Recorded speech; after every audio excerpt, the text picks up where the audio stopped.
Hello పిల్లలు, praise the lord. నా పేరు గ్రేస్ నిస్సే నక్రేకంటి. నేను మీకు బైబిల్లోని ఎన్నో మంచి సంగతులను నేర్పించడానికి వచ్చాను. మీరంతా నేర్చుకోవడానికి సిద్ధంగా ఉన్నారు కదా? Very good. అయితే ఈరోజు మనం మనస్సాక్షి గురించి తెలుసుకోబోతున్నాం. మనస్సాక్షి అంటే ఏంటంటే మంచిని గురించి బోధించే మన అంతరంగిక స్వరం. ఇది దేవుని నమ్ముకున్న వారిలోనూ దేవుని నమ్ముకోని వారిలోనూ ప్రతి మనిషిలోనూ ఉంటుంది. కొంతమంది వారి మనస్సాక్షికి లోబడి చెడును విసర్జించి మంచి క్రియలు చేస్తారు. మరి కొంతమంది వారి మనస్సాక్షికి లోబడరు, దురాశకు లోబడి చెడ్డ కార్యాలనే చేస్తారు. ఇంతకీ మీకు మనస్సాక్షి అంటే ఏంటో అర్థమైందా? అర్థం కావాలంటే ఈ వీడియో చూడండి. ఒకరోజు ఆలోక్ రోడ్డు మీద నడుచుకుంటూ వెళ్తూ 500 రూపాయలు కింద పాడేసుకున్నాడు. ఆ డబ్బులు అక్కడే ఉన్న మనీకి దొరికాయి. ఆ డబ్బు తీసుకొని ఎంతో సంతోషపడ్డాడు. 500 దొరికాయి.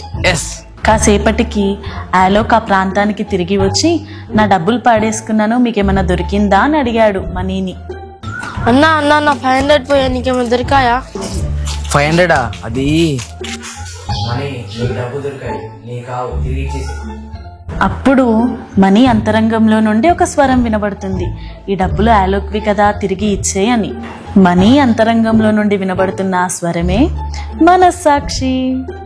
పిల్లలు, మనస్సాక్షికి లోబడితే ఏమవుతుందో చూద్దామా? దొరికాయి బ్రదర్, తీసుకోండి. థ్యాంక్ యూ అన్నా, థ్యాంక్ యూ సో మచ్. అన్నా, పోయిన డబ్బులు నాకు తిరిగి ఇచ్చావు కదా, ఇందులో 200 నీకు ఇస్తాను. Thank you brother. మనల్ని ఎల్లప్పుడూ చూసే దేవుడు మనీ మంచి పనిని చూసి సంతోషించి మనీని దీవించాడు. ఒకవేళ మనస్సాక్షికి లోబడకపోతే ఏమవుతుంది? ఈ వీడియో చూడండి. అన్నా నా 500 పోయా, నీకేమైనా దొరికాయా? 500? అది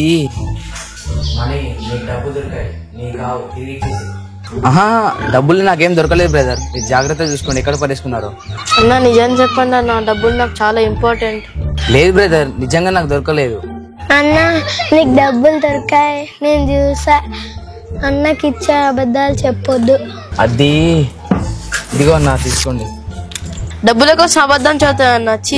రా తమ్ముడు, నేను కొనిస్తా. అబ్బా, పరువు అంతా పోయింది. ఇలాంటి చెడ్డ పనులు చేసేవారిని దేవుడు ఎక్కడైనా దీవిస్తాడా? దేవుడికి కూడా మనీ పని నచ్చలేదు. చూసారా పిల్లలు, మంచి మనస్సాక్షికి లోబడి నడుచుకుంటే ఈ లోకంలో మంచి పేరు దొరుకుతుంది, దేవుడు కూడా దీవిస్తాడు.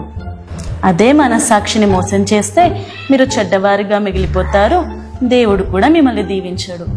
ఇకపై మీరంతా మంచి మనస్సాక్షికి లోబడతారు కదూ? ఎస్ అక్క.